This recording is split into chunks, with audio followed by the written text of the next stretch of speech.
Avis vascular centre మన దేశంలోనే the best varicose vein hospital.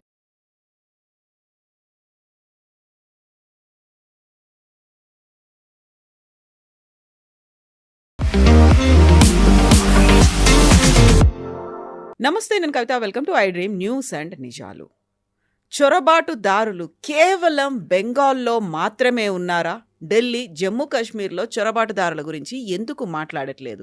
నిజంగా వెస్ట్ బెంగాల్లోనే చొరబాటుదారులు ఉంటే Pahalgam attack, Delhi bomb blast ఎలా జరిగింది? కేంద్ర ప్రభుత్వం ఎందుకని వాటి మీద ఫోకస్ పెట్టట్లేదు? ఈ క్వశ్చన్స్ అన్ని రేస్ చేసింది west Bengal CM Mamata Banerjee. At the same time west బెంగాల్లో బీజేపీకి కేవలం 50 సీట్లు మాత్రమే వస్తాయి అని టీఎంసీ ఘంటాపదంగా చెప్తుంది. యాక్చువల్గా చొరబాటుదారులతో పాటుగా స్పెషల్ ఇంటెన్సివ్ రివిజన్ అనేది దేశవ్యాప్తంగా ఎందుకని మాట్లాడట్లేదు? అక్కడ ఉన్నటువంటి చొరబాటుదారుల గురించి బీజేపీ తక్కువగా అంచనా వేస్తోందా? మనతో పాటుగా ఉన్నారు సీనియర్ జర్నలిస్ట్ సురేష్ కొచ్చతిల్ గారు. సార్ నమస్తే. నమస్కారం సార్, వెస్ట్ బెంగాల్ అనగానే స్పెషల్ ఇంటెన్సివ్ రివిజన్ గుర్తొస్తుంది. ఆ తర్వాత ఒక 6 నెలల్లో మ్యాక్సిమం అందులో జరగబోయేటువంటి ఎన్నికల గురించి. సో ప్రతిసారి చొరబాటుదారులు ఇక్కడ ఇంతమంది ఉన్నారు, 1 కోటి మంది ఉన్నారు, 1,20,00,000 మంది ఉన్నారు, అదే ఎందుకు మాట్లాడుతున్నారు ఇతర రాష్ట్రాల్లో? As Mamata Banerjee side west బెంగాల్లో లేరా, ఢిల్లీలో లేరా? ఉన్నారు, దాంట్లో డౌట్ లేదు. కానీ వెస్ట్ బెంగాల్లో ఉన్న అంత మట్టు మనుషులు ఇక్కడ బంగ్లాదేశ్ వాళ్ళు వెళ్ళలేదు. జమ్మూ కాశ్మీర్కి వెళ్ళి చాలామంది రోహింగ్యాలు. అది కాంగ్రెస్ గవర్నమెంట్ స్ట్రాటజీ ఉండే ఆ టైంలో. వాళ్ళు ఏం చేశారంటే మన్మోహన్ సింగ్ టైం నుంచే జమ్మూ కాశ్మీర్లో సెటిల్ చేస్తే అక్కడున్న హిందూ పాపులేషన్ డివైడ్ అయిపోతారు. అక్కడున్న చాలామంది రోహింగ్యాలకి సిటిజన్షిప్ ఇస్తే వాళ్ళు తర్వాత కాంగ్రెస్కి ఓటేస్తారని ఒక క్యాల్కులేషన్ ఉండే. కానీ దాని లోపలనే చాలా మటుకు రోహింగ్యా వ్యతిరేకంగా నడిచిన అజిటేషన్ కానీ సుప్రీంకోర్టు ఇచ్చిన కొన్ని ఆర్డర్స్ రోహింగ్యాల్ని రిటర్న్ పంపించాల్సి వచ్చింది. వాళ్ళకి ఓటు సిటిజన్షిప్ అయితే రాదు, టోటలీ అవుట్ ఆఫ్ క్వశ్చన్. రెఫ్యూజీస్గా ఉండొచ్చు కావాలంటే. కానీ ఇప్పుడు జరుగుతున్న వెస్ట్ బెంగాల్లో చాలా మటుకు బీజేపీ, అమిత్ షా గారు, మోదీ గారు లాస్ట్ ఇప్పుడు చూస్తున్నాం మనం కంటిన్యూస్గా విజిట్ చేస్తున్నారు. అమిత్ షా గారు 3 రోజులు ఉన్నారు వెస్ట్ బెంగాల్. 3 రోజులు ఎందుకు? అమిత్ షా గారు ఒక ప్లేస్కి వెళ్ళి ఒక 6 గంటల సేపు ఉంటేనే పెద్ద న్యూస్ అది. 3 రోజులు ఉండడం ఏంటంటే పార్టీ లీడర్స్ని అడ్రస్ చేశారు, పార్టీ కార్యకర్తలను అడ్రస్ చేశారు, ఎలక్షన్ స్ట్రాటజీ మీటింగ్ పెట్టారు. మేము 2/3 మెజారిటీ మాకు వస్తుంది ఈ ఎలక్షన్లో అని చెప్తున్నారు. మనం ఇది చూసాం బీహార్ ఎలక్షన్లో ఇదే న్యూస్. అప్పుడు అమిత్ షా గారు మాకు 160 సీట్లు వస్తుందంటే మనం చాలామంది మన దాంట్లో we had our own doubts, ఈయన ఇంత పెద్ద నంబర్ చెప్పుకుంటున్నాడని. కానీ దాని వెనుక ఒక పెద్ద స్ట్రాటజీ ఉంది. ఇప్పుడు జరుగుతున్న దీంట్లో కవిత గారు చాలా మటుకు 2 పోర్షన్స్ ఉన్నాయి దీంట్లో. ఒకటి హిందూ ఓట్ కన్సాలిడేషన్, రెండవది ముస్లిం ఓట్ కన్సాలిడేషన్. 2 వైపుల నుంచి జరుగుతుంది. మమతా బెనర్జీకి ఇప్పుడు దాకా జరిగిన 3 ఎలక్షన్స్ అని చెప్పొచ్చు. దాంట్లో ముస్లిం దగ్గర నుంచి ఉన్న 70% ఓట్లు మమతా బెనర్జీకి వచ్చింది. మిగతా 30 కాంగ్రెస్, సిపిఎం, చాలా మటుకు లోకల్ పార్టీస్, ఎంఐఎం వాళ్ళు కూడా వచ్చారు. వాళ్ళు స్ప్లిట్ అయిపోయింది వాళ్ళ దాంట్లో. అదే టైంలో హిందువుల ఓట్లు కూడా మమతా బెనర్జీకి చాలా మటుకు వచ్చింది లాస్ట్ టైం. కానీ 2021 ఎలక్షన్ కంపేర్ చేస్తే చూస్తే ఆ చాలా మటుకు తగ్గింది. అక్కడ ఓటింగ్ పర్సంటేజ్ డిఫరెన్స్ బీజేపీకి మమతా బెనర్జీకి 10% ఉంది. ఫర్ ఎగ్జాంపుల్ 2021 ఎలక్షన్ ఫిగర్స్ చూడండి. 48% ఓట్స్ టీఎంసీకి వచ్చింది, బీజేపీకి 38.5. Difference is 10%. ఒక ఎలక్ట్రల్ దాంట్లో 10% అనేది చాలా తక్కువ, ఎందుకంటే అన్ని కాన్స్టిట్యున్సీలో 10% ఉండదు. For example Murshidabad, Malda, 24 Parganas, Calcutta city చాలా మటుకు Muslim population Mamata Banerjee TMC కోసం ఓటేస్తారు. సో వాళ్ళ యావరేజ్ పెరుగుతుంది అక్కడ. కానీ నార్దర్న్ బెంగాల్కి వెళ్తే అక్కడ బీజేపీకి పట్టుంది. అక్కడ ఇప్పుడు జరగబోయే ఎలక్షన్ మనం చూసాం. 2021 కన్నా ముందున్న 2016 ఎలక్షన్కి వస్తే బీజేపీకి ఆ టైంలో 2 సీట్లు వచ్చినాయి అసెంబ్లీలో, 2 సీట్లు. టీఎంసీకి 211 సీట్లు వచ్చినాయి. నెక్స్ట్ ఎలక్షన్ 2021 వచ్చేదాకా బీజేపీకి ఆ నంబర్ 2 నుంచి పెరిగి 77 అయింది, 77. టీఎంసీకి అదే టైంలో 211 నుంచి 215 వచ్చింది. చాలా మటుకు సీట్లు బీజేపీకి వచ్చిందంటే కమ్యూనిస్ట్ పార్టీ, కాంగ్రెస్ సీట్లు మొత్తం వైపౌట్ అయిపోయారు, 0కి వచ్చేసారు వాళ్ళు. లోక్సభ ఎలక్షన్ జరిగినప్పుడు లాస్ట్ టైం లోక్సభ ఎలక్షన్లో అంటే 2019 ఎలక్షన్లో బీజేపీకి 18 సీట్లు వచ్చినాయి లోక్సభలో. ఈసారి 12కి తగ్గిపోయింది, అంటే 6 సీట్లు తగ్గింది. దానికి చాలా పెద్ద ఒక రీజన్ ఉంది. ఒకటి అక్కడున్న మతువా కమ్యూనిటీ వాళ్ళ ఓట్లు పోయినాయి బీజేపీకి, ఎందుకు సిటిజన్షిప్ ఇవ్వలేదు వాళ్ళ మతువా కమ్యూనిటీకి. వాళ్ళు బంగ్లాదేశ్ నుంచి వచ్చిన హిందువులు వాళ్ళు ఏమన్నారంటే మేము వచ్చే ఎన్నో సంవత్సరాలు అయింది కానీ మాకు ఇప్పుడు దాకా మాకు సిటిజన్షిప్ ఇవ్వలేదు, సిఏఏ కింద మాకు సిటిజన్షిప్ ఇవ్వాలి, అది కూడా ఇవ్వట్లేదు అని చెప్పి కంప్లైంట్ చేశారు. కోర్స్ ఇప్పుడు ఆ ప్రొసీజర్ స్టార్ట్ చేశారు. వాళ్ళ దాంట్లో కూడా ఒక స్ప్లిట్ ఉంది. ఒక గ్రూప్ ఏమో టీఎంసీకి ఓట్ చేస్తారు, ఒక గ్రూప్ ఏమో బీజేపీకి ఓట్ చేస్తారు. సో బీజేపీ లాజిక్ ఏముందంటే మీకు ఎందుకు ఇవ్వాలి మేము సిటిజన్షిప్, మీరు వేస్తున్న ఓట్లు టీఎంసీకి వేస్తున్నారు కదా, వాళ్ళు ఇవ్వనండి సిటిజన్షిప్ అంటే వాళ్ళు ఎట్లా ఇస్తారు, సిటిజన్షిప్ ఇది central government. So Amit Shah గారు ఇప్పుడు ఈసారి వెళ్ళి ఇప్పుడు వాళ్ళకి ఒక సిటిజన్షిప్ ప్రాసెస్ స్టార్ట్ చేశారని చెప్పి అనౌన్స్మెంట్ కూడా చేశారు. 3 రోజు పర్యటనలో అమిత్ షా గారు ఒకటి పార్టీ మిషనరీ గురించి చాలా మట్టుకు మాట్లాడారు. భూపేందర్ యాదవ్ ఆయన టర్న్ అరౌండ్ స్పెషలిస్ట్, ఉత్తరప్రదేశ్ చూసాం, బీహార్ చూసాం, ఛత్తీస్గఢ్ చూసాం చాలా మటుకు, even Haryana. Bhupender senior minister ఆయన్ని ఇన్ఛార్జ్గా పెట్టారు, ఓవరాల్ ఇన్ఛార్జ్గా. ఆయన అండర్లో చాలామంది ఉన్నారు, ఇంకా మిగతా బీజేపీ. అది కాకుండా 6 జోన్స్ 6 జోన్లు డివైడ్ చేశారు వెస్ట్ బెంగాల్లో. నార్దర్న్ జోన్ ఒకటి, Calcutta reason, 24 Parganas, Murshidabad, Malta, ఇంకోటి, అట్లా 6 జోన్లుగా డివైడ్ చేశారు. అన్నిటికీ ఇన్ఛార్జ్ పెట్టారు. అగైన్ 2 సీనియర్ పార్టీ లీడర్, దాని కింద ఇంకా 30-40 మంది జూనియర్ పార్టీ లీడర్, దాని కింద కార్యకర్తలు. అందులో ఆర్ఎస్ఎస్ బ్యాక్గ్రౌండ్ ఉన్న వాళ్ళు మెజారిటీ ఉన్నారు. బీజేపీ ఎలక్షన్ మిషనరీ అంటే చాలా అవసరం అండి. వాళ్ళది ఒక కంప్లీట్ ఆర్మీ లాగా మూవ్ అవుతారు వాళ్ళు. ఇప్పుడు వాళ్ళు 6 నెలలు ఉన్నాయి ఇంకా ఎలక్షన్కి, 6 అంటే 5 పట్టుకోవచ్చు మనం, కోడ్ ఆఫ్ కాండక్ట్ అంతా తీసేస్తాం. ఈ 5 నెలల్లో కాంగ్రెస్ ఎక్కడున్నారు, వాళ్ళు ఇంకా టాక్స్ కూడా స్టార్ట్ చేయలేదు. సిపిఎం ఎక్కడున్నారు, వాళ్ళు అసలు ఇంకా పని మొదలు పెట్టలేదు. టీఎంసీ వాళ్ళ ఎమ్మెల్యేస్ ఉన్నారు 215 మంది, సో వాళ్ళు న్యాచురల్లీ వాళ్ళు పని చేసుకుంటారు. బీజేపీ ఆల్రెడీ వర్క్ స్టార్ట్ చేశారు. ఇది వాళ్ళ పార్టీ మిషనరీ అడ్వాంటేజ్ అనమాట. అంటే ప్రతి క్యాండిడేట్ని ఐడెంటిఫై చేయడం. ఇప్పుడు అమిత్ షా గారు కూడా చెప్పిన దాంట్లో, కవిత గారు మీరు స్టార్టింగ్లో చెప్పారు, ఒకటి ఇన్ఫిల్ట్రేటర్స్, వీళ్ళని చున్కే నికాలుంగా అని చెప్పారు నిన్న కూడా ఆయన. అంటే ఒక్కరొక్కరిని సెలెక్ట్ చేసి వాళ్ళకి పట్టుకొని బయట పంపించేస్తామేమని చెప్పేసి. ఇన్ఫిల్ట్రేటర్స్లోనే పెద్ద ఇష్యూ అవుతుంది. ఎందుకంటే ఆల్రెడీ 58 లక్షల మంది రోల్స్ని తీసేశారు, వాళ్ళకి రావడానికి ప్రసక్తే లేదు. In fact yesterday also election commissioner చాలా క్లియర్గా చెప్పారు. మమతా బెనర్జీ ఏం చెప్పారంటే ఆ 58 లక్షలు కూడా మేము అందరి కోసం మేము క్రియేట్ చేస్తాం ఫెసిలిటీ. అంటే చనిపోయిన వాళ్ళు లేసి రాలేరు, డూప్లికేట్ ఓటర్స్ని ఈజీగా తీసేయచ్చు సాఫ్ట్వేర్తోని. అది కాకుండా షిఫ్టింగ్ ఆఫ్ ఓటర్స్, అక్కడి నుంచి బీహార్కి అటువైపు వెళ్ళిపోయిన వాళ్ళు, ముంబైకి వెళ్ళిపోయిన వాళ్ళు చాలామంది ఉన్నారు. ఇట్లా 3 కేటగిరీస్లో ఉన్నారు, వాళ్ళు రాలేరు. మిగతా ఇంకొక 1 కోటి మంది ఉన్నారు. 1,10 లక్షలు ఉండే, దాంట్లో 1,38,000ని ఒక సాఫ్ట్వేర్ ఎర్రర్తో జరిగిందని చెప్పి వాళ్ళకి హియరింగ్ తీసేశారు, వాళ్ళకి అక్కర్లేదు, they will be given voter ID cards. మిగతా 1 కోటి మంది హియరింగ్స్ ఇప్పుడు నడుస్తుంది, ఇంకో నెల దాకా నడుస్తుంది అది. అండ్ ఫిబ్రవరిలో ఫైనల్ లిస్ట్ పబ్లిష్ అయింది. అమిత్ షా గారు ఏమంటున్నారంటే ఈ ఇన్ఫిల్ట్రేటర్స్ అన్నారు, ఈ మేజర్ గ్రూప్ మమతా బెనర్జీకి ఓట్ వేసేది ఇన్ఫిల్ట్రేటర్సే. ఆమె కూడా అంగీకరిస్తుంది ఇండైరెక్ట్లీ. అంటే మా ఓటర్స్ని తీసేశారు అమిత్ షా అని చెప్తున్నారు. ఎలక్షన్ కమిషన్ అని చెప్పట్లేదు, మా ఓటర్స్ తీసేస్తున్న బీజేపీ, అమిత్ షా తీసేస్తున్నారు. ఇంతగా ఆమె ఒక హిస్టారికల్ ఒక ఎపిక్లా మహాభారత్ అలా కూడా తీసుకొచ్చారు. దుర్యోధన దుశ్శాసన వస్తూనే ఉంటారు మన దగ్గరికి రెగ్యులర్గా, నెక్స్ట్ 5-6 నెలలు చూస్తూనే ఉండండి అని చెప్పి బెంగాల్ ప్రజలకు చెప్పారు.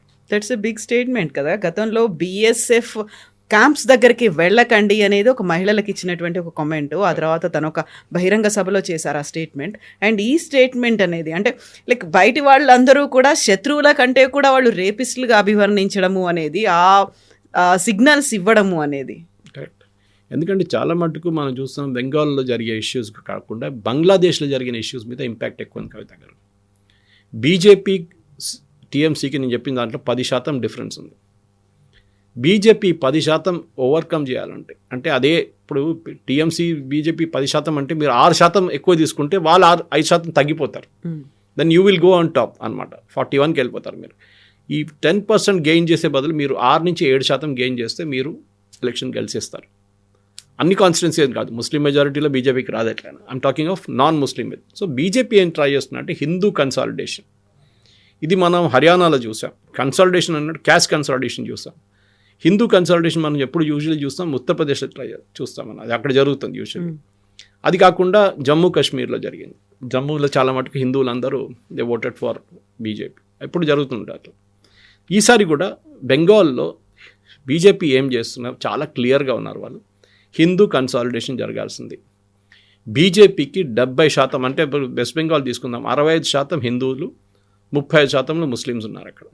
సో ఒక హిందూ కన్సాలిడేషన్ జరగాలంటే బీజేపీకి ఈ 65% మంది ఉన్న హిందువుల్లో 70% మంది ఓటేయాలి. అంత పోలరైజేషన్ అవుతుందంటారా? ఎందుకు జరగదు? బంగ్లాదేశ్ ఇష్యూ తీసి ఇట్లా ముందేస్తే అయిపోతుంది. అది పెద్ద అడ్వాంటేజ్ బీజేపీ. అక్కడ ఇంకా హిందువుల మీద దాడి జరిగితే ఇంకా పెద్ద అడ్వాంటేజ్. ఇప్పుడు చూడండి, దేశంలో కూడా కొన్ని ప్లేసెస్లో బంగ్లాదేశ్ మీద దాడి చేస్తున్న వాళ్ళు బెంగాలీలు అని చెప్పి మమతా బెనర్జీ పుకారు లేపట్టింది. Adhir Ranjan Chowdhury, who was the earlier leader of opposition in the Lok Sabha, Rahul Gandhi వచ్చే ముందు, ఆయన మోదీ గారిని కలిశారు. నేను ఆలోచించండి, ఒక కాంగ్రెస్ లీడర్ మోదీ గారిని కలవడానికి చాలా rare. Shashi Tharoor is an exception. With ఎవరు కలవరు మోదీ గారిని. ఇన్ఫార్మల్గా కూడా, ఫార్మల్గా ప్రియాంక వాద్రా ఆ రోజు లోక్సభలో మీటింగ్ జరిగినప్పుడు మోదీ గారు ఉన్నారు ఆ టైంలో. ఇప్పుడు ఈయన కలిసి ఏమన్నారంటే, మిగతా స్టేట్స్లో బెంగాలీల మీద దాడి చేస్తున్నారు. మనం చూస్తాం, ఒరియా పాపం ఒక ఆయన కూడా చంపేశారు, తమిళనాడులో ఒక మహారాష్ట్ర నుంచి ఆయన్ని కొట్టారు, అది కాకుండా యూపీలో ఉత్తరాఖండ్లో ఒక ఇన్సిడెంట్ జరిగింది. చాలా మటుకు జరుగుతుంది. ఎందుకంటే ఇప్పుడు బంగ్లాదేశ్ వాళ్ళ మీద కోపం బెంగాలీల మీద చూపిస్తున్నారు. మనకు తెలియదు వీళ్ళు బంగ్లాదేశ్ వాళ్ళు బెంగాలీ అని తెలియదు ఇప్పుడు.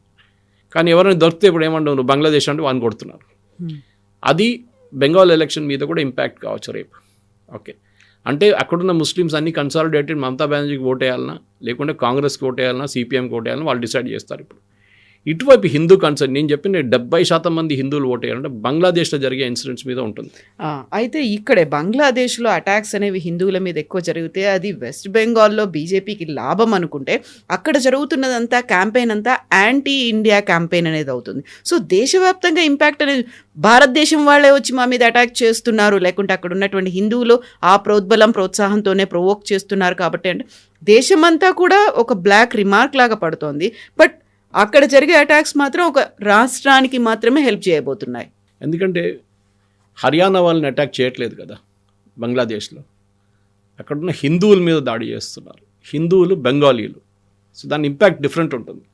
సో బెంగాల్లో వచ్చినప్పుడు ఏమంటారంటే, ముషీదాబాద్లో జరిగిన ఇన్సిడెంట్ మన అందరికీ తెలిసింది. అక్కడ పెద్ద ఘర్షణ జరిగినప్పుడు చాలామంది హిందువులు వాళ్ళ ప్రాపర్టీ కోల్పోయారు, కొంతమంది చనిపోయారు కూడా. అది కాకుండా లాస్ట్ ఎలక్షన్ తర్వాత జరిగిన హింసలో చాలామంది బీజేపీ కార్యకర్తలు చనిపోయారు. సో ఈసారి బీజేపీ ఆ ఇమోషన్ని ప్లే చేస్తున్నారన్నమాట. అక్కడ చూడండి ఏమైంది. ఇప్పుడు మీరు చెప్పిన దాని ప్రకారం హైదీ మర్డర్లో వీళ్ళేమన్నారు, వాళ్ళు భారతదేశం నుంచి వచ్చారు, భారతదేశానికి పారిపోయారని చెప్పారు ఇద్దరు. దాంట్లో ఒక ఆయన నిన్న కనిపించండు, ఈజ్ ఇన్ యుఏఈ. అక్కడి నుంచి ఒక స్టేట్మెంట్ ఇష్యూ చేశాడు, నేను యుఏఈలో ఉన్నాను, నాకు ఈ మర్డర్తో ఏ సంబంధం లేదు, నేను ఇక్కడ 6 నెలల నుంచో సంవత్సరం నుంచి యుఏఈలో ఉన్నాను, నేను నా పేరు ఎందుకు తీసేశారని చెప్పి అక్కడ ఉన్న యూనిస్ గవర్నమెంట్ని క్వశ్చన్ చేస్తున్నారు. ఇప్పుడు ఎలక్షన్ రాబోతుంది బంగ్లాదేశ్లో ఫిబ్రవరిలో. డెఫినెట్గా ఇప్పుడు ఖాలిదా జియా ఇక్కడ లేదని ఆ పొజిషన్కి వచ్చినప్పుడు అక్కడ బంగ్లాదేశ్ నేషనల్ పార్టీ వాళ్ళ మెజారిటీ వస్తుంది, దాని డౌట్ లేదు. ఇంకోవైపు జమాతే ఇస్లామీ స్టూడెంట్ గ్రూప్ అది స్టేబుల్గా లేదనమాట. అండ్ షేక్ హసీనా ఎలాగో ఇక్కడే ఉన్నారు, అవామీ లీగ్ ఉంటుందా లేదా తెలియదు. సో ఇట్లాంటి పరిస్థితుల్లో వచ్చే గవర్నమెంట్ కూడా ఇంకా హార్డ్ కోర్ ఉంటే అది బీజేపీకి అడ్వాంటేజ్ అవుతుంది. ఇప్పుడు ఆల్రెడీ చూడండి, అక్కడ జరిగిన హింసలో చాలా మట్టుకు యాంటీ బంగ్లాదేశ్ సెంటిమెంట్ భారతదేశంలో క్రియేట్ అయింది. భారతదేశంలో, బెంగాల్లో ఇంకా చాలా అక్యూట్ ఉంది అది. మనం ఇప్పుడు చూడలేదు, మనం ఇక్కడ కూర్చొని out of sight out of mind అంటాం మనం ఇంగ్లీష్లో. ఎక్కడో జరుగుతుంది, నార్త్ ఈస్ట్లో ఎక్కడో జరుగుతుంది, బెంగాల్లో మనకేం పోయిందని చెప్పి. కానీ అక్కడ ఉన్న పరిస్థితి చాలా డేంజరస్ ఇప్పుడు ఈ సిచ్యువేషన్లో. అమిత్ షా గారు దానికోసం చెప్తాం, 3 రోజులు అక్కడ గడపడం అంటే he is really going through, చాలా డీటెయిల్డ్గా అనలైజ్ చేస్తున్నారు ప్రతి కాన్స్టిట్యుయెన్సీని. బీజేపీ ఎప్పుడు మనం గుర్తుపెట్టుకోవాలి, అది బీహార్లో చూసాం మనం, చాలా మటుకు హర్యానాలో చూసాం. క్యాస్ట్ ఈక్వేషన్ ఆ టైంలో భూపేందర్ సింగ్ హూడా ఎలక్షన్ గెలుస్తారని 100% ఎవరిని అడిగినా చెప్తారు వాళ్ళు. కానీ అదే ఎలక్షన్ వాళ్ళు ఓడిపోయారు.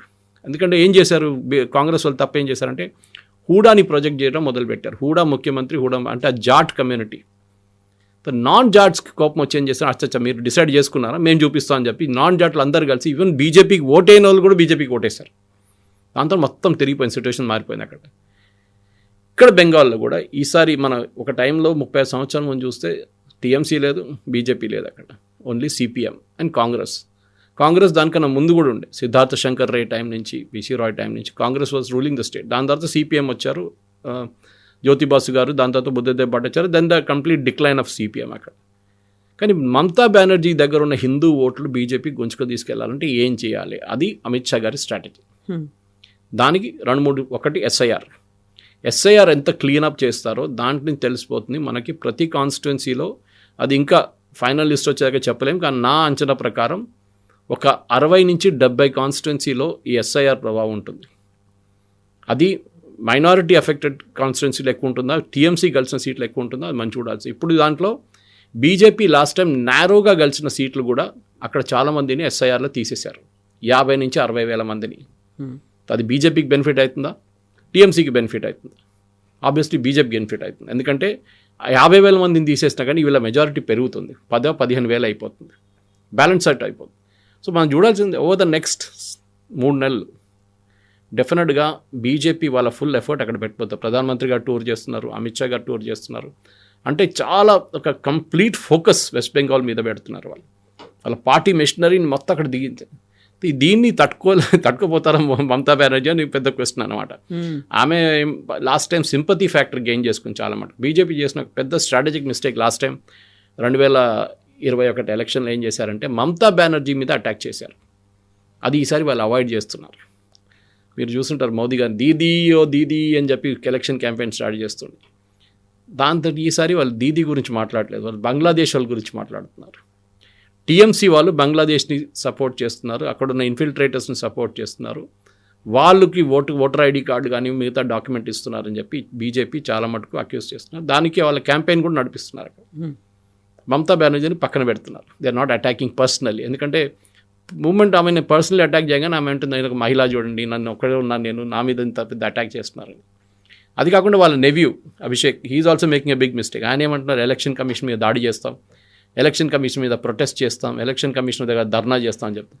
ఇది బ్యాక్ ఫైర్ అవుతుంది డెఫినెట్గా. ఎందుకంటే ఆయన ఇష్యూని అడ్రస్ చేయట్లేదు. ఇష్యూ ఏంటి, ఎస్ఐఆర్లో జరిగిన ఏమన్నా తప్పులు ఉన్నాయా లేదా. నిన్న కూడా కవిత గారు election commission west Bengal data వాళ్ళ ఫేస్బుక్లో వాళ్ళ ట్విట్టర్ అకౌంట్లో ఉంది.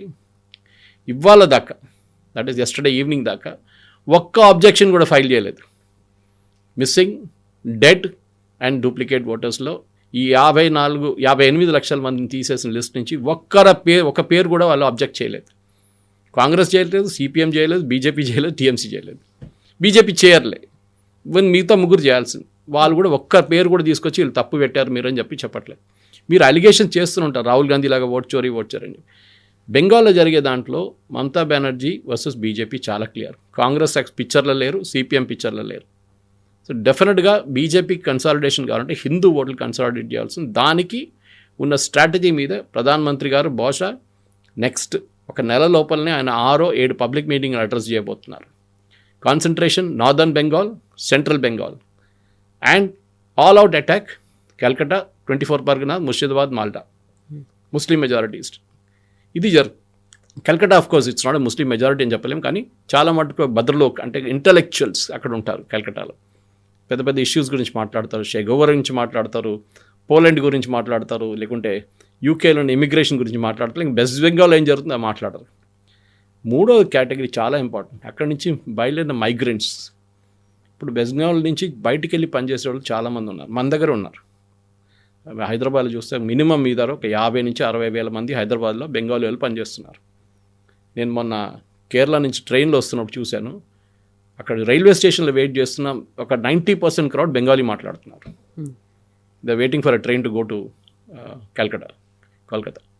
అంటే అంత మట్టుకు అన్ఎంప్లాయ్మెంట్ వెస్ట్ బెంగాల్లో ఉందన్నమాట. ఉన్న కంపెనీలు అన్నీ బంద్ చేసేసి టాటా లాంటి మంచి కంపెనీని అక్కడి నుంచి తరిమి కొట్టిన తర్వాత వెస్ట్ బెంగాల్లో ఇప్పుడు ఒక ఓల్డ్ ఏజ్ హోమ్గా మారిపోయింది వెస్ట్ బెంగాల్. అక్కడ ఉన్న అందరు ముస్లింలు. Same thing with Kerala. అదే పాలసీ సిపిఎం ఫాలో చేస్తున్నారు, అదే పాలసీ ఇక్కడ ఫాలో చేశారు. దాన్ని మమతా బెనర్జీని మొత్తం తప్పు పట్టలేం, కానీ వెస్ట్ బెంగాల్లో ఇండస్ట్రీ అనేది లేదు. ఇప్పుడు మీరు ఏదైనా ఇన్వెస్ట్మెంట్ సమిట్ చూపిస్తున్నారు, మిత్రగా అది చేస్తున్నా కానీ it is not possible. Reverse అయిపోయింది అది. సో ఈ బయట ఉన్న ఆల్మోస్ట్ నా అంచనా ప్రకారం ఒక 1 కోటి మంది దాకా బయట ఉన్నారు ఈజీగా, దానికన్నా ఎక్కువ ఉండొచ్చు.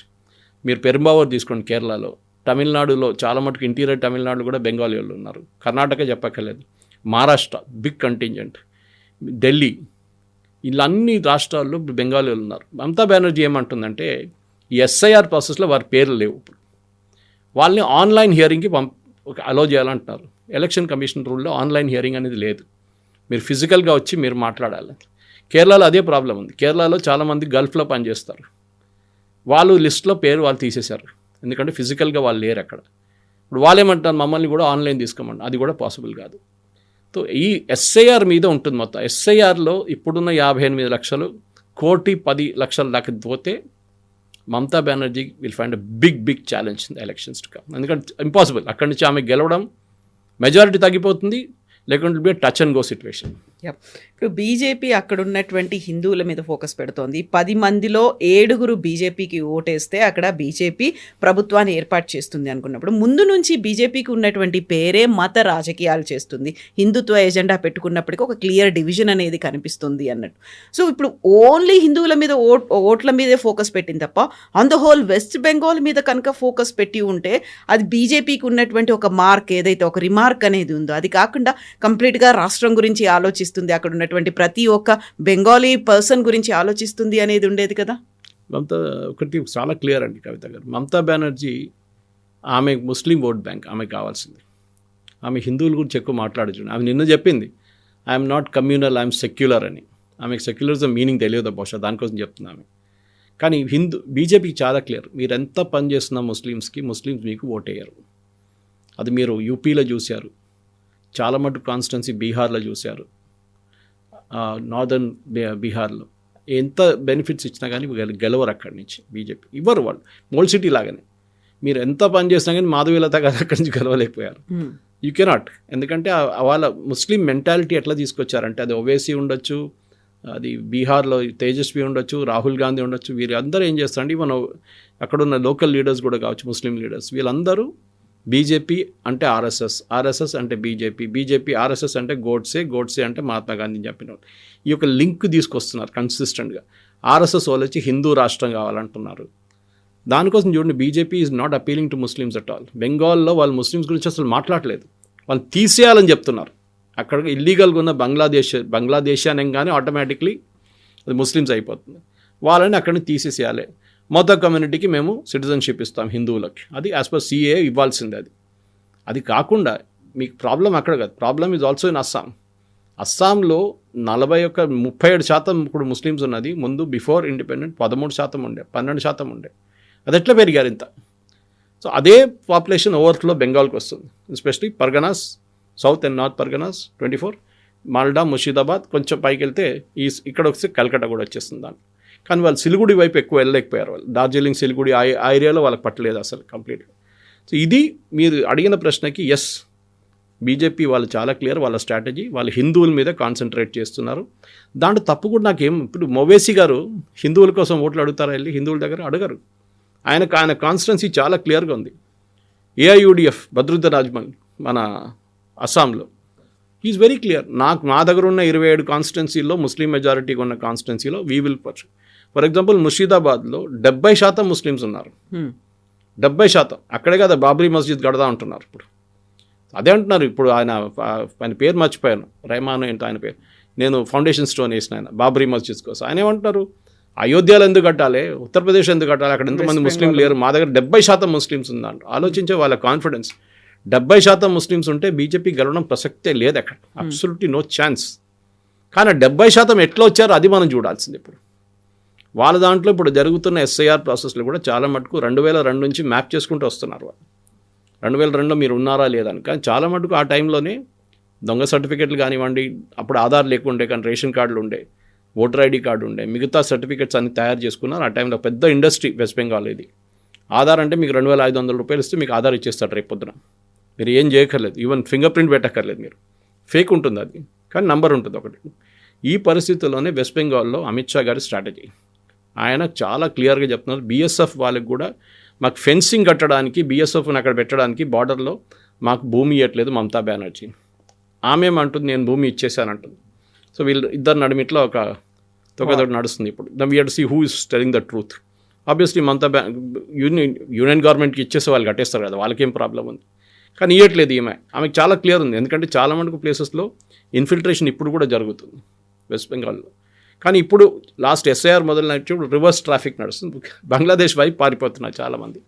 దాంట్లో మనం చూసాం కూడా చాలా మటుకు బార్డర్ క్రాసింగ్లో చాలామంది 200, 300, 400 మంది ప్రతిరోజు క్రాస్ చేస్తున్నారు. దో అది ఇప్పుడు తగ్గింది చాలా మటుకు. ఎస్ఐఆర్ ప్రాసెస్లోనే ఉంటుంది మొత్తం. ఈ ఎస్ఐఆర్ ప్రాసెస్ నుంచి చాలామంది ఇప్పుడు వెస్ట్ బెంగాల్ నుంచి పారిపోయి బీహార్కి వచ్చేసారంట, కొంతమంది యూపీకి వచ్చారంటున్నారు. సో అక్కడున్న గవర్నమెంట్ కూడా డిటెన్షన్ క్యాంప్స్ గురించి మాట్లాడుతున్నారు. మీరు చూసుంటారు ఆల్రెడీ వెస్ట్ బెంగాల్ వాళ్ళు స్టార్ట్ చేశారు. యూపీ ప్రభుత్వం బుల్డోజర్ కాకుండా మళ్ళీ ఇప్పుడు డిటెన్షన్ క్యాంపులు పెడుతున్నారని చెప్పి. ఇదే డిటెన్షన్ క్యాంప్ తమిళనాడులో ఉంది. ఎవరు మాట్లాడలేదు. స్టాలిన్ మాట్లాడరు, రాహుల్ గాంధీ మాట్లాడరు దాని గురించి. కేరళలో ఉంది డిటెన్షన్ సెంటర్స్. అక్కడున్న గవర్నమెంట్ మాట్లాడరు, వీళ్ళు ఎవరు చెప్పారు. ఎక్కడెక్కడ ఉన్నారో వీళ్ళని ఒక్కొక్కరుగా బయటికి తీసి పంపించాల్సిందే. కానీ కేరళ గవర్నమెంట్ ఒక స్ట్రాటజీ తీసుకొచ్చారు. ఇప్పుడు మొన్న నేను అక్కడ ఉన్నప్పుడు చూశాను. మేము సిటిజన్షిప్ డాక్యుమెంట్ ఇవ్వబోతున్నాం అంటున్నారు. కేరళ గవర్నమెంట్కి ఏ అధికారం లేదు సిటిజన్షిప్ ఇవ్వడానికి. Citizenship is with the union government, వాళ్ళ సబ్జెక్ట్ అది. ఈయనేమంటున్నాడు, నేను కేరళలో పుట్టాను. నేను 1962 born in Kerala in Thrissur district of Kerala. నాకు ఒక సర్టిఫికేట్ ఇస్తారు. రేపు ఏదైనా ఉంటే you are a citizen of this state అని చూపించడానికి అనమాట. కానీ నేను పుట్టింది అక్కడ, పెరిగిందంతా ఇక్కడే కాదు, హైదరాబాద్. So this is more of my home town than Kerala. కానీ ఎందుకు ఇస్తున్నారు? అక్కడున్న ఇల్లీగల్గా ఉన్న వాళ్ళకు కూడా ఈ డాక్యుమెంట్ ఇచ్చేస్తే వాళ్ళు రేపు సిటిజన్ అయిపోతారు. కానీ దాన్ని ఇప్పుడు లీగల్గా క్వశ్చన్ చేయబోతున్నారు. బెంగాల్లో కూడా బహుశా మమతా బెనర్జీ ఇదే అఫర్ట్, రేషన్ కార్డులు ఇచ్చేసి ప్రాపర్టీ డాక్యుమెంట్స్ ఇచ్చి ప్రాపర్టీ రిజిస్ట్రేషన్ చేపించి, అది కాకుండా ఎస్ఎస్సి సర్టిఫికేట్ తయారు చేసి ఇచ్చిన చాలా పెద్ద ఇండస్ట్రీ ఇక్కడ జరిగింది. దాన్ని మొత్తం అమిత్ షా వాళ్ళ టీం సిటిజన్షిప్ లెవెల్లో కంప్లీట్గా అనలైజ్ చేస్తున్నారు. ఎవరెవరు ఉన్నారో వాళ్ళని అందరూ పట్టుకుంటారు. ఒకసారి ఎస్ఐఆర్ క్లియర్ అయిపోతే చాలా మటుకు పేర్లు బయటకు వచ్చేస్తే ఈజీగా పట్టుకోవచ్చు వీళ్ళు. సో వెస్ట్ బెంగాల్లో 65% హిందూస్ ఉన్నారు, 35% ముస్లిమ్స్ ఉన్నారు. 65%లో 70% హిందూస్ బీజేపీకి ఓటేస్తే బీజేపీ అక్కడ గవర్నమెంట్ ఫామ్ చేస్తుంది అనుకున్నప్పుడు వై టీఎంసీ ఈజ్ సేయింగ్ కేవలం 50 సీట్లు మాత్రమే వస్తాయి. ఎవరి లెక్కలు వాళ్ళకే ఉన్నప్పటికీ మేము గవర్నమెంట్ ఫామ్ చేస్తామంటుంటే లేదు మీకు 50 మాత్రమే వస్తాయని టీఎంసీ ఎలా చెప్తోంది? అది వాళ్ళు కొంత లీడర్ సుగతరావు ఎవరు చెప్పారు, జూనియర్ లీడర్ చెప్పారు. మమతా బెనర్జీకి యాక్చువల్ ఫిగర్స్ తెలుసు. ఎవరైనా కవిత గారు ఓడిపోతున్నారు అనుకుంటేనే ప్యానిక్ అవుతారు. గెలిచేటోడు ఇప్పుడు ప్యానిక్ కాడు. అది ఏదైనా క్రికెట్ మ్యాచ్ ఉండొచ్చు, హార్స్ రేసింగ్ ఉండొచ్చు. మీరు గెలుస్తున్నారని మీకు కాన్ఫిడెన్స్ ఉన్నప్పుడు యూ విల్ నెవర్ ప్యానిక్. సరే రానియండి, ఎంతమంది వస్తే నేను చూసుకుంటాను, నేనే ఎట్లయినా గెలుస్తాను కదా అని చెప్పి. కానీ ఇక్కడేం జరుగుతుందంటే మమతా బెనర్జీ ఈజ్ ప్యానికింగ్. దానికొని దుశ్శాసన్, దుర్యోధన్ ఇట్లాంటి టర్మ్స్ యూజ్ చేస్తున్నారు ఆమె. అది కాకుండా ఎస్ఐఆర్ ప్రాసెస్ గురించి అభిషేక్ బెనర్జీ మాట్లాడుతున్నాం. అదొక కామెంట్లు చూడండి. నేను ఎస్ఐఆర్లో ఎవరిని తీసేస్తే కూడా నేను తీసుకొస్తాను అంటాను. ఆమెకి అథారిటీ లేదు దానికి. ఎందుకంటే ఆమె షీఈస్ ప్యానికింగ్. ఎందుకంటే ఆమె బీహార్ చూసింది కవిత గారు. బీహార్లో తేజస్వి యాదవ్, రాహుల్ గాంధీ మేము ఎలక్షన్ గెలిచేసినాం, అయిపోయింది, అన్ని ఒపీనియన్ పోల్స్లో మేము ముందుకున్నాం, మా గవర్నమెంటే ఫామ్ అవుతుందని చెప్పిన వాళ్ళకి సడన్గా 68 లక్షల మందిని తీసేసిన తర్వాత కంప్లీట్గా ఒకవైపు ల్యాండ్ స్లైడ్ అయిపోయింది. ఎందుకంటే మీరు చెప్పిన 70% హిందువులు, రేపు అది 80% ఓటేస్తే ఏమవుతారు? కంప్లీట్ ల్యాండ్ స్లైడ్ అయిపోతుంది. ఎందుకంటే ఒకసారి మీరు 46 క్రాస్ చేస్తే, which is what TMC is holding now, 45, BJP 35. BJP నేను చెప్పిన దాని ప్రకారం 7%, 8% ఎక్కువ ఓట్లు తీసుకుంటే BJP will go and form the next government. అది చాలా క్లియర్. దానికి మైక్రో స్ట్రాటజీ కావాల్సి వస్తుంది. అంటే ప్రతి బూత్లో 1000 మంది నుంచి 1200 మంది ఓటర్లు ఉంటారు. బూత్ మేనేజ్మెంట్ అనేది బీజేపీది చాలా పెద్ద స్ట్రెంగ్త్. రాజీవ్ సర్దేశాయ్ ఒక బుక్ రాశారు ఒక 2-3 సంవత్సరాల ముందు బీజేపీ ఎలక్షన్ మిషనరీ గురించి. ఆయన ఒక ప్రో కాంగ్రెస్ అనుకోండి, కానీ ఆయన కూడా అన్నారు, రాజీవ్ సర్దేశాయ్ రాసిన దాంట్లో చాలా మటుకు డీటెయిల్గా, అంటే ప్రతి బూత్ మేనేజ్మెంట్, అమిత్ షా గారు ఎప్పుడు చెప్తూ ఉంటారు చూడండి, booth management is a key to winning election అని. నేను ఇక్కడున్న బీజేపీ తెలంగాణ లీడర్స్ కూడా చెప్తుంటాను, మీరు ఖమ్మం వైపు కానీ మంచిర్యాల వైపు కానీ మీరు రిప్రజెంటేషన్ లేని చోట్ల మీరు బూత్ మేనేజ్మెంట్ ట్రై చేసుకోండి, అప్పుడు మీకు పనికి వస్తుంది. అంటే వీళ్ళు బహుశా వాళ్ళ స్ట్రాటజీలో వాళ్ళు ఉన్నారు. కానీ బీజేపీకి తెలుసు అని అమిత్ షాకి తెలుసు. దానికోసం భూపేంద్ర యాదవ్ లాంటి సీనియర్ నేతలను అక్కడ పెట్టారు. నితిన్ నబీన్ ఇప్పుడు వచ్చారు, ఆయన కూడా ఫుల్ టైం బెంగాల్ ఎలక్షన్ మీద కాన్సన్ట్రేట్ చేస్తున్నారు. ఆయన ఒక ఫస్ట్ టెస్ట్ అన్నమాట, ఎగ్జాక్ట్లీ ఎగ్జామ్ లాగా. దీంట్లో పాస్ అయితే మళ్ళీ మిమ్మల్ని కన్ఫర్మ్ చేసేస్తాం మేము అని చెప్పేసి. సో అది అందరూ ఇప్పుడు అక్కడ ఫోకస్ పెట్టారు. ఇప్పుడు మమతా బెనర్జీ డిసడ్వాంటేజ్ ఏంటంటే కవిత గారు, ఆమె ఒక 1 మ్యాన్ ఆర్మీ అని చెప్పొచ్చు, 1 ఉమెన్ ఆర్మీ. ఇక్కడేమో వీళ్ళు ఒక 40 మంది 50 మంది సీనియర్ లీడర్లు దాని మీద టోటలీ కాన్సన్ట్రేట్ చేస్తున్నారు. ఇంకొక వైపు ఎలక్షన్ కమిషన్, ఇంకొక వైపు బిఎస్ఎఫ్, ఇదన్నీ కలుపుకుంటే మీకు మొత్తం there is a huge problem for Mamata. Next ఒక 2 నెలల పాటు మనం చూడాల్సింది, ఒకసారి జనవరి ఎండింగ్, ఫిబ్రవరి ఫస్ట్ వీక్, సెకండ్ వీక్లో మనకు కొత్త డ్రాఫ్ట్ రోల్స్ రాగానే ఎలక్షన్ సీన్ చాలా క్లియర్ అయిపోతుంది. దాని తర్వాత ఎవరు గెలుస్తారో, బీజేపీ ఏ వాగ్దానాలు చేస్తారో మళ్ళీ మహిళలకి మేము 20,000 రూపాయలు ఇస్తాం బీహార్లో చేసినట్ల. That swung the election in Bihar. మహారాష్ట్రలో కూడా అదే జరిగింది. కానీ అక్కడ ఆల్రెడీ మమతా బెనర్జీ ఒక లక్ష్మీ స్కీమ్ ఒకటి ఉంది ఆమెది, బండార్ లక్ష్మి అనేది ఉంది, ఆ స్కీమ్ నడిపిస్తుంది ఆమె. కానీ మహిళలు బీహార్లో లాస్ట్ టైం 70% మంది ఓటేశారు, ఎందుకంటే పురుషులందరూ బయట పనిచేస్తున్నారు. బెంగాల్లో కూడా అదే పరిస్థితి. వాళ్ళు ఎలక్షన్ టైంకి వస్తారా ఓటేయడానికి, లేకుంటే వాళ్ళు రారా. బెంగాల్కి రాకపోతే ఈసారి ఫేక్ ఓటింగ్ చాలా ఇంపాసిబుల్. అండ్ అక్కడే బీహార్లో జరిగిన అదే సీన్ బహుశా బెంగాల్లో కూడా జరగచ్చు. So series of episodes are in the loop line ఉంది చాలా మటుకు. నేను I'm finding it very interesting, ఎందుకంటే యాక్చువల్ ఫిగర్స్ ఎలక్షన్ కమిషన్ నుంచి అప్పుడప్పుడు వస్తూనే ఉంది. ఎన్ని ఓట్లు తీసేశారు, ఎన్ని ఓట్లు తీసారు, మహిళలు ఇంతమంది ఉన్నారు. ఆ బ్రేకప్ ఇంకా రాలేదు మనకి. ఒకసారి ఆ బ్రేకప్ వస్తే ప్రతి కాన్స్టిట్యున్సీ నేను అనలైజ్ చేయగలను. సో దాన్ని బట్టి బీజేపీకి 7% కావాలన్నా 8% కావాలన్నా 6% దాటిపోతుందా అనేది ఉంటుంది. ఎందుకంటే ఎక్కడెక్కడ బీజేపీ లీడ్ చేసిందో వాళ్ళకి అక్కడ ప్రాబ్లం లేదు. ఎక్కడెక్కడ ఓడిపోయినారో నేరో మెజారిటీతో అక్కడే వాళ్ళు కాన్సన్ట్రేట్ చేయాల్సి వస్తుంది అనమాట. అక్కడ 6 నుంచి 8% తీసుకొస్తే they or through. Yes, sir. Thank you so much, sir. Thank you very much.